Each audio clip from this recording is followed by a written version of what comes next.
Hola majos, soy el bandido Perico Estela y os voy a contar la historia de la iglesia de mi pueblo. Lo primero de todo es que tenemos un retablo mayor muy especial. Mirad qué bonito. En el centro, presidiendo el retablo, está representado San Pedro en cátedra, que no es lo mismo que San Pedro. A San Pedro se le venera en muchos lados, pero a la cátedra de San Pedro no. En los primeros siglos de la cristiandad se celebraba la cátedra de San Pedro por todo el Imperio Romano, pero ahora solo en Antioquía, en Roma y en Gallur.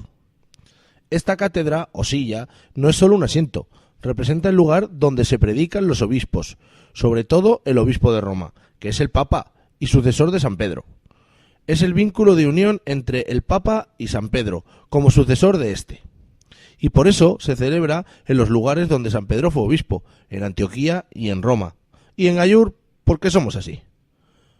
San Pedro predicó a los judíos, y por eso a la izquierda de San Pedro tenemos a San Pablo, que es el que predicaba a los gentiles, a los griegos y a los romanos, al resto del mundo.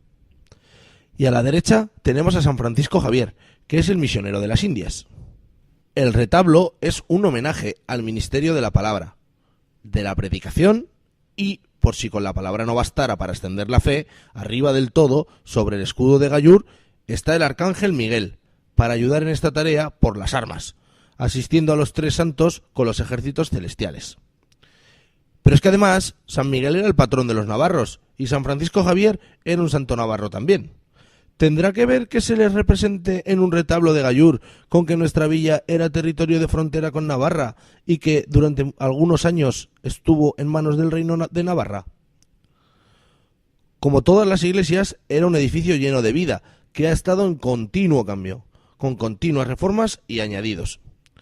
Había una Virgen del Rosario en el siglo XVII, de la antigua iglesia, que se la llevaron a la iglesia del Beato Agno, cuando se construyó en 1956. En las paredes de los laterales hay montones de cuadros, esculturas, retablos y altares, que se fueron añadiendo.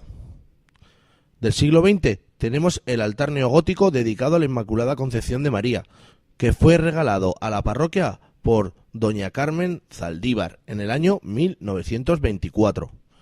Hay también un altar a San José, un altar a San Antonio, que junto a San Pedro es el patrón de mi pueblo. Una estatua de un Cristo yacente del siglo XVIII.